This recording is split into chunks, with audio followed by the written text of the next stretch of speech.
देखो, इस टॉपिक से जुड़े ना आपको सिर्फ 5 चीज़ें समझनी है और आप खुद डिसाइड कर पाओगे कि जो सारे चेंजेज हो रहे हैं ये सही है या गलत है और क्यों ये एक नेशनल्स का मुद्दा है। सबसे पहला, वक्त का क्या मतलब होता है। दूसरा, क्या एक रिलीजियस इशू है या एक प्रॉपर्टी इशू है। तीसरा, क्या एक नॉन मुस्लिम अपनी प्रॉपर्टी डोनेट कर सकता है इसमें। चौथा, क्या वक्फ फैमिली में डॉटर्स के लिए फेयर है। और पांचवा, क्या वक्फ बोर्ड जो इंडिया में आर्म फोर्सेस और रेलवे के बाद थर्ड लार्जेस्ट लैंड ओनर है, इनके पास जो भी प्रॉपर्टी है क्या ये डोनेटेड है या एक्वायर्ड है, जो इसमें क्या डिफरेंस है। एवरीबॉडी, मैं हूँ ब्रिजेश और आज की इस वीडियो में हम इन सारी चीज़ों को बहुत ही सिंपली और आसान भाषा में समझते हैं ताकि देश में क्या हो रहा है और क्यों हो रहा है सब कुछ समझ पाएँ। चलिए इस वीडियो को स्टार्ट करते हैं। सबसे पहले हम यह समझते हैं कि वक्फ का क्या मतलब होता है। सरल शब्दों में ये एक मुस्लिम लॉ का कॉन्सेप्ट है जिसका मतलब ये होता है कि अगर कोई इंसान अपनी प्रॉपर्टी को, चाहे मूवेबल प्रॉपर्टी हो या इमूवेबल प्रॉपर्टी हो, उसे किसी रिलीजियस या चैरिटेबल पर्पज़ के लिए permanently in the name of God donate करना चाहता है तो वो प्रॉपर्टी वक्फ बन जाती है और जो इंसान इसे डोनेट करता है वो वाकिफ बन जाता है। अब एक बार अपनी प्रॉपर्टी ट्रांसफ़र कर दी तो उसे वापस लेने का कोई तरीका नहीं होता। जो ओनरशिप होता है ये परमानेंटली ट्रांसफ़र किया जाता है। अब आगे समझते हैं। तो अपनी प्रॉपर्टी को वक्फ बना दिया तो ये चला जाता है स्टेट वक्फ बोर्ड के कंट्रोल में। अब स्टेट वक्फ बोर्ड डिसाइड करता है इसमें एक मस्जिद बनाएंगे या कब्रिस्तान बनाएंगे या स्कूल बनाएंगे, जो भी डिसाइड करते हैं। अब इस मैनेजमेंट को चलाने के लिए एक मुतावली अपॉइंटमेंट किए जाते हैं जो आंसरेबल होते हैं स्टेट वक्फ बोर्ड के, लेकिन मुतावली इस प्रॉपर्टी को बेच नहीं सकते, किसी और के नाम पे ट्रांसफ़र नहीं कर सकते, लेकिन उन्हें इस वक्त प्रॉपर्टी पर इनकम जनरेट करनी होती है। जो भी इनकम जनरेट की जाएगी उसे वापस मुस्लिम कम्युनिटी के रिलीजियस और चैरिटी पर्पज के लिए यूज किया जाएगा। इस इनकम का जो 7% हिस्सा होता है उसे वापस स्टेट वक्फ बोर्ड में कंट्रीब्यूट की जाती है, क्योंकि स्टेट वक्फ बोर्ड इतनी सारी चीजें कर रही है। इंडिया के हर स्टेट का अपना खुद का स्टेट वक्फ बोर्ड होता है जिसके मेंबर्स को स्टेट गवर्नमेंट नॉमिनेट करते हैं। उसी तरह सेंट्रल लेवल पर वक्फ काउंसिल होता है जिनके मेंबर्स को सेंट्रल गवर्नमेंट नॉमिनेट करती है। अगर कोई प्रॉपर्टी डिस्प्यूट हो जाए तो उसे मैनेज करने के लिए ट्राइब्यूनल भी बनाया गया है और इन सारी चीज़ों को मैनेज करने के लिए वक्फ एक्ट 1995 है जिसे अब हम समझने वाले हैं। अब इंडिपेंडेंस के पहले से लेकर 1995 तक वक्फ एक्ट में टाइम टू टाइम चेंजेस किए गए, लेकिन प्रॉब्लम्स और कंट्रोवर्सी बरकरार रही। फाइनली 2025 जो चेंजेस और अमेंडमेंट पास किए गए हैं इन प्रॉब्लम को सॉल्व करने के लिए, लेकिन इससे पहले भी एक बार इन प्रॉब्लम को सॉल्व करने के लिए वक्त में मेजर अमेंडमेंट्स किए गए थे और ये हुआ था 2013 सच्चर कमेटी रिपोर्ट के बेसिस पे। तो जरा इस रिपोर्ट के बारे में जान लेते हैं। तो हुआ ये कि मुस्लिम कम्युनिटी के सोशल, इकोनॉमिक और एजुकेशनल कंडीशन को एनालाइज करने के लिए 2005 में जस्टिस राजेंद्र सच्चर कमेटी का गठन हुआ, जिन्होंने 2006 में अपनी रिपोर्ट सबमिट की। अब इस रिपोर्ट में एक डेडिकेटेड सेक्शन था on status and potential of properties के ऊपर, जिसमें कुछ मेजर कंसर्न हाईलाइट किए गए। जैसे सबसे पहले रिपोर्ट हाईलाइट करती है कि 2006 में 4.9 लाख रजिस्टर्ड वक्फ प्रॉपर्टीज है अक्रॉस इंडिया, जिसका टोटल एरिया अप्रॉक्सीमेटली 6 लाख एकड़ का है, जिसमें हाईएस्ट कंसंट्रेशन है वेस्ट बंगाल और उत्तर प्रदेश में। अब जहां इन प्रॉपर्टीज का market value 1.2 lakh crore estimate की जा रही है, वहीं इनकी बुक वैल्यू सिर्फ 6000 करोड़ की है। और इतने वास्ट लैंड होल्डिंग और हाई मार्केट वैल्यू होने के बावजूद इन प्रॉपर्टीज से जो एनुअल इनकम जनरेट हो रही है वो सिर्फ 163 करोड़ की है, मतलब सिर्फ 2.7 का रेट ऑफ रिटर्न। यह poor income generation inbox properties का अंडर यूटिलाइजेशन और मिसमैनेजमेंट दिखाता है। इस रिपोर्ट पर सच्चर कमेटी इमेंस पोटेंशियल पर एम्फसाइज करते हुए कहा कि अगर इन प्रॉपर्टीज को इफिशिएंटली मैनेज किया जाता तो ये मुस्लिम कम्युनिटी के सोशियो इकोनॉमिक और एजुकेशन डेवलपमेंट में बहुत अच्छे से कंट्रीब्यूट कर सकते हैं। अब इन की फाइंडिंग के बेसिस पर कमेटी ने कुछ रिकमेंडेशन भी दिए जिसे स्ट्रिक्ट रूल हो सकते हैं बेटर मैनेजमेंट के लिए। डिजिटल रिकॉर्ड कीपिंग हो सकती है ताकि ट्रांसपेरेंट रिकॉर्ड कीपिंग हो, इंक्रोचमेंट इशू ना हो। ट्राइब्यूनल की पावर के बारे में बात की गई, विमेन रिप्रेजेंटेशन के बारे में बात की गई, टाइमली सर्वे के बारे में बात की गई और ये भी कहा गया कि वक्फ प्रॉपर्टीज के बेटर डेवलपमेंट और मैनेजमेंट के लिए आप मुस्लिम कम्युनिटी के बाहर से भी प्रोफेशनल एक्सपर्ट को हायर कर सकते हैं। अब इन रिकमेंडेशन के बेसिस पर 2013 का ये अमेंडमेंट एक्ट पास किया गया था। अब ध्यान देने वाली बात है 2024 में जब इस बिल को पेश किया गया था उसमें भी सच्चर कमेटी की रिपोर्ट की रिकमेंडेशन का भी ध्यान रखा गया था। अब डिफरेंट अमेंडमेंट के बावजूद भी जो प्रॉब्लम है ये सॉल्व नहीं हो रही थी, जिस कारण 8 अगस्त 2024 को लोकसभा में वक्फ अमेंडमेंट बिल और मुसलमान वक्फ रिपील बिल को इंट्रोड्यूस किया गया। क्यों किया गया? वक्फ रिलेटेड रूल्स को क्लियर करने के लिए, वक्फ बोर्ड के फंक्शनिंग को स्मूदर करने के लिए और वक्फ के बेटर मैनेजमेंट और डेवलपमेंट के लिए इन बिल्स को इंट्रोड्यूस किया गया। लेकिन इन बिल्स को काफ़ी क्रिटिसाइज किया गया, जिस कारण इन्हें ज्वाइंट पार्लियामेंट कमेटी को रिफर किया गया। कमेटी ने public expert, stakeholder, different organisation से मीटिंग करने के बाद उनकी ओपिनियन कलेक्ट किए और इन बिल्स के लिए 25 रिकमेंडेशन दिए, जिन्हें इन बिल में इंट्रोड्यूस किया गया। जिसके बाद कमेटी ने 30 जनवरी 2025 को अपनी रिपोर्ट सबमिट की और इसके बाद ये बिल लोकसभा में और फिर राज्यसभा में पास हो गया। लेकिन वक्फ बोर्ड के सिस्टम में जो रूल्स और एक्ट बनाए गए हैं ये काफ़ी कंट्रोवर्शियल और प्रॉब्लमेटिक थे। तो एक एक करके हम समझते हैं एक्ट के कौन से पार्ट्स एक्चुअली में कंट्रोवर्शियल थे और जो अमेंडमेंट लाए गए हैं क्या ये कोई सोल्यूशन प्रोवाइड करते हैं या नहीं।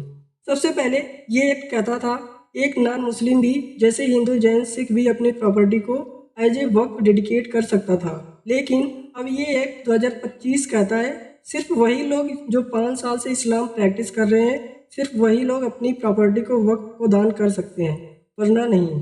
दूसरा, अगर किसी प्रॉपर्टी को वक्फ मानना है या नहीं, इसके लिए कोई रिटर्न डॉक्यूमेंटेशन, कोई रजिस्ट्री, किसी चीज़ की ज़रूरत नहीं है। अ लॉट ऑफ टाइम्स ये मान लिया जाता था यूजेज के हिसाब से सालों से उस प्रॉपर्टीज में क्या गतिविधियाँ हो रही हैं, इसके हिसाब से कि वो वक्फ है या नहीं। तो वक्फ बाय यूजर का ये कॉन्सेप्ट होता है कि एक प्रॉपर्टी में अगर सालों से ऐसी गतिविधियां हो रही हैं जिसको देख के ये लगे कि ये वक्फ प्रॉपर्टी है, तो बिना रिटर्न डॉक्यूमेंटेशन, बिना रजिस्ट्री के, बिना किसी चीज़ के भी एज्यूम कर लिया जाता था कि ये वक्फ प्रॉपर्टी है और एक बार अगर प्रॉपर्टी बन गई तो वापस नहीं लिया जा सकता।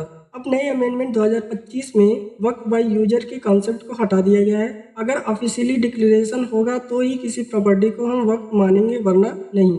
Next, government land amendment report ये बताती है कि ऐसी हजारों गवर्नमेंट लैंड है, प्रॉपर्टीज हैं जो वक्फ ने क्लेम कर रखी है, जिस कारण बहुत सारी public development, infrastructure, railway, highway ये सब का सब स्थगित पड़ा हुआ है। लेकिन अमेंडमेंट 2025 के बाद ये कहा गया है कि कोई भी गवर्नमेंट लैंड, चाहे वो तालाब हो, ग्राम समाज की ज़मीन हो, कोई भी ऐसी गवर्नमेंट लैंड हो जिसके लिए कोई ऑफिशियली या प्रॉपर रिकॉर्ड ना हो, यह बताने के लिए कि वह वक्फ की प्रॉपर्टी है और वक्फ ने अगर क्लेम कर लिया है कि ये गवर्नमेंट लैंड अब वक्फ का है, तो अब वो ऑटोमेटिकली वक्फ नहीं रहेगी। ये वेरीफाई करने का पावर कलेक्टर को दिया गया है कि वो जाए और ओनरशिप वेरीफाई करे। अगर कोई ऑफिशियली रिकॉर्ड नहीं मिलता है और यह पता चलता है कि ओनरशिप एक्चुअली गवर्नमेंट की है, तो फिर रेवेन्यू रिकॉर्ड्स को अपडेट किया जाएगा और वक्फ के लिस्ट से गवर्नमेंट प्रॉपर्टी का नाम हटा दिया जाएगा। अब ध्यान से सुनिएगा, एक साथ हम 3 प्रॉब्लम पर बात करने वाले हैं। सबसे पहले कि यह कौन डिसाइड करता है कि डिस्प्यूट के केस में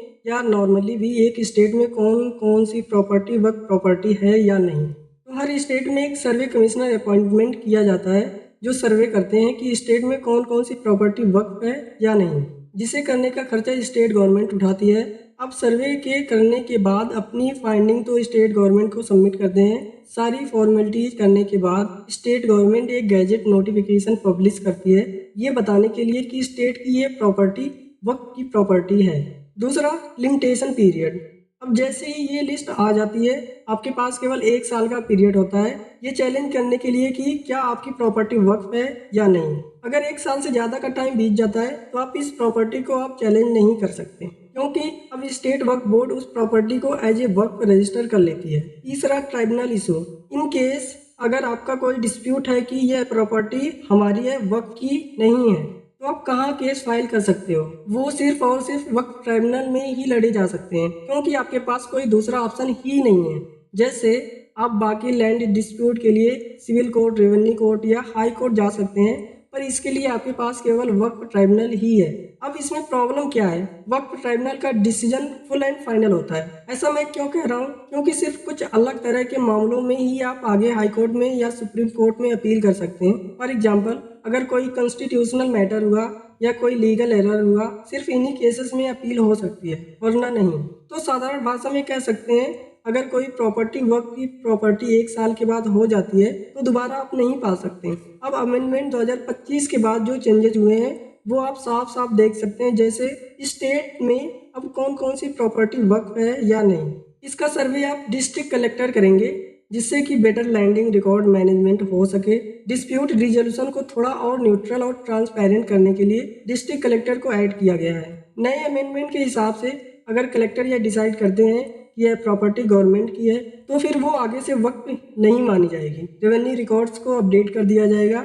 अगर बोर्ड या दूसरी पार्टी कलेक्टर के डिसीजन से सेटिस्फाइड नहीं है, एग्री नहीं करता, तो उनके पास वक्त ट्राइब्यूनल में अपील करने का ऑप्शन अवेलेबल है। पहले ट्राइब्यूनल का डिसीजन फाइनल होता था, लेकिन नए अमेंडमेंट के बाद अब ट्राइब्यूनल के ऑर्डर के अगेंस्ट कोर्ट में भी अपील की जा सकती है। अब एक और प्रॉब्लम लिमिटेशन पीरियड की बात करते हैं, जिसमें लिमिटेशन एक्ट 1963 एक लीगल फ्रेमवर्क है जो बात करती है कि कोई भी केस फाइल करने का क्या टाइम लिमिट होना चाहिए। ये क्यों है? ताकि केसेस जो हैं वो टाइमली रिजॉल्व हो जाएं और सालों साल ना चले। फॉर एग्जांपल, अगर किसी इंसान की प्रॉपर्टी इलीगली ऑक्युपाई हो जाती है तो उसके पास 12 साल का टाइम पीरियड होता है केस फाइल करने के लिए। वहीं अगर गवर्नमेंट की प्रॉपर्टी इलीगली ऑक्युपाई हो जाती है तो उनके पास 30 साल का टाइम पीरियड होता है केस फाइल करने के लिए। लेकिन वक्त पर यह रूल अप्लाई नहीं होते। ये एक्सेप्शन केवल वक्फ बोर्ड को मिला हुआ था, बाकी किसी भी रिलीजियस ट्रस्ट को नहीं मिला हुआ है। अब नए अमेंडमेंट के बाद ये एक्सेप्शन हटा दिया गया है। लिमिटेशन एक्ट 1963 उसी तरीके से वक्फ बोर्ड प्रॉपर्टीज पर भी अप्लाई होगा।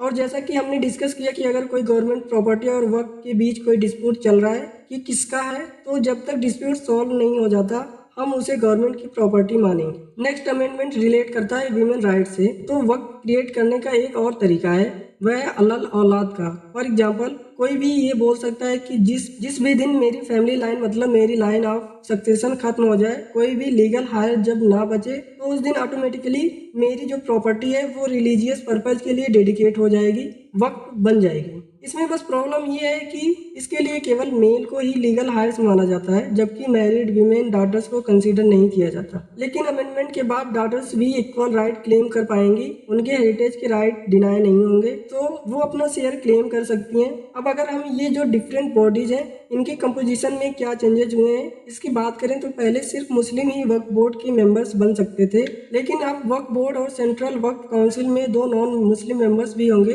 और 2 मुस्लिम वुमेन का रिप्रेजेंटेशन भी कंपलसरी है। यह जो नॉन मुस्लिम मेंबर्स होंगे इनका रोल सिर्फ एडमिनिस्ट्रेशन या चैरिटी रिलेटेड मैटर्स में ही होगा, रिलीजियस एक्टिविटी में नहीं। इसके बाद अगर हम ट्राइब्यूनल में क्या चेंजेस हुए हैं इसकी बात करें तो पहले वक्त ट्राइब्यूनल में एक मुस्लिम लॉ एक्सपर्ट मेंबर होता था जो इस्लामिक जुरिस्डिक्शन के बेसिस पर फैसले लेता था और ट्राइब्यूनल का डिसीजन फाइनल होता था। लेकिन अब मुस्लिम लॉ एक्सपर्ट की पोजीशन हटा दी गई है और उसकी जगह एक प्रेसिडेंट या फॉर्मर डिस्ट्रिक्ट जज होंगे। तो पहले ट्राइब्यूनल के डिसीजन सिर्फ इस्लामिक लीगल प्रिंसिपल के बेसिस पर होते थे, अब जुडिशियली लीगल प्रिंसिपल्स फॉलो करेंगे। तो अब आप नए अमेंडमेंट से कितना सहमत हैं, कमेंट में अपना ओपिनियन जरूर साझा